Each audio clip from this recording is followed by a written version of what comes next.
क्या आपने कभी गौर किया है कि किस प्रकार अलग अलग फलों में बीज अलग अलग तरह व्यवस्थित होते हैं? क्या आपने कभी सोचा है कि इस भिन्नता का कारण क्या है? तो इसे समझने के लिए आइए पहले फल में बीज बनने की प्रक्रिया पर एक नज़र डालते हैं।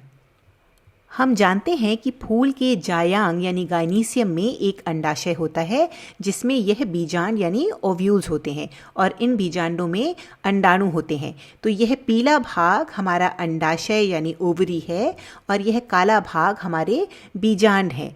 तो जब यह अंडाशय परिपक्व होता है तो यह एक फल में परिवर्तित हो जाता है और यह हमारे जो बीजांड हैं यह बीज में परिवर्तित हो जाते हैं।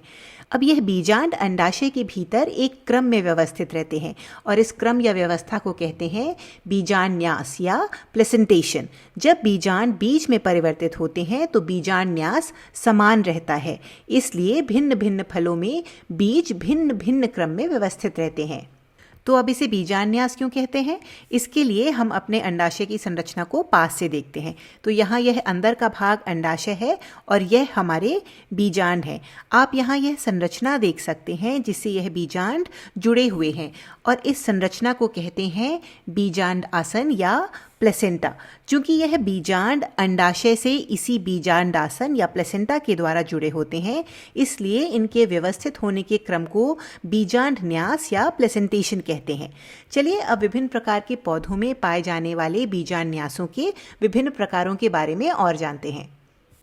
तो हमारे पहले प्रकार में बीजांडासन अंडाशय के अधर सीवन यानी मार्जिन के साथ कटक यानी रिज बनाता है और बीजांड इसी कटक पर स्थित होते हैं। यहाँ यह लाल संरचना बीजांडासन है। चूंकि बीजांड मार्जिन पर है यानी कटक पर है, इसलिए बीजांड न्यास को मार्जिनल या सीमांत कहा जाता है। ऐसा आपने मटर में देखा होगा। यहाँ पर यह फल है, अंडाशय नहीं है, किंतु इसके अंडाशय में भी बीजांड इसी प्रकार व्यवस्थित होते हैं। यही अंडाशय आगे चलकर फल बनता है। तो यह हो गया हमारा सीमांत बीजान्यास। हमारा अगला बीजान्यास एक पहिए जैसा दिखता है। तो इस तरह के बीजान्यास में यदि यह अंडाशय है तो बीजांडासन इस प्रकार से दिखता है। यहाँ इस केंद्र को अक्ष यानी एक्सिस कहते हैं और इसमें पहियों की तीलियों जैसी संरचनाएं होती हैं। इस व्यवस्था में बीजांड अक्ष से जुड़े रहते हैं कुछ इस प्रकार से।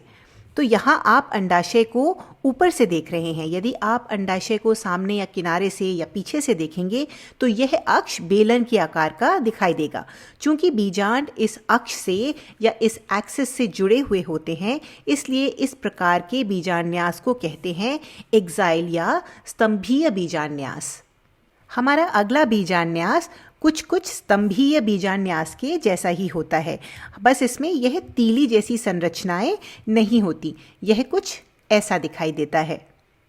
तो इसमें भी बीजांड अक्ष से जुड़े हुए हैं, किंतु इसमें यह बीजांड इन तीली जैसी संरचनाओं से मुक्त हैं। इन संरचनाओं को वास्तव में सेप्टा या पुटीय कहते हैं। इसका एक वचन होता है सेप्टम।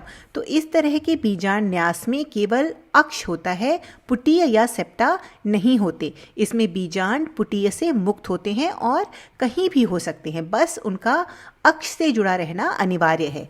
तो इस प्रकार के बीजान्यास को हम कहते हैं मुक्त स्तंभीय यानी फ्री सेंट्रल।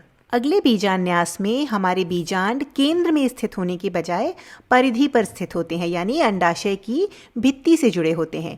इस तरह के बीजान्यास को कहते हैं पेराइटल या भित्तीय बीजान्यास। लैटिन भाषा में पेराइटल का अर्थ है दीवार या भित्ति से संबंधित, इसलिए इसे पेराइटल या भित्तीय बीजान्यास कहा जाता है।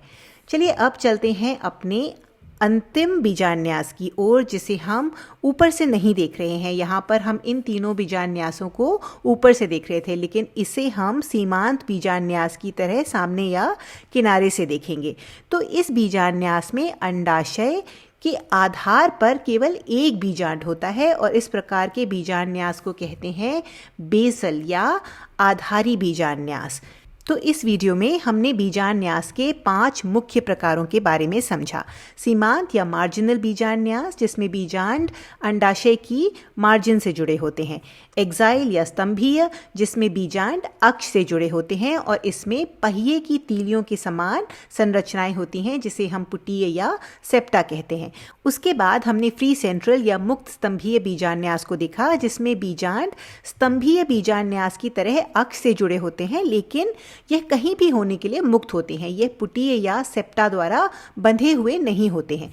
फिर हमने देखा पैराइटल या भित्तीय बीजान्यास, जिसमें बीजांड अंडाशय की भित्ति पर स्थित होते हैं। और फिर सबसे अंत में हमने देखा बेसल या आधारी बीजान्यास, जिसमें केवल एक बीजांड अंडाशय के आधार पर स्थित होता है। तो ये थे हमारे बीजान्यासों के प्रकार।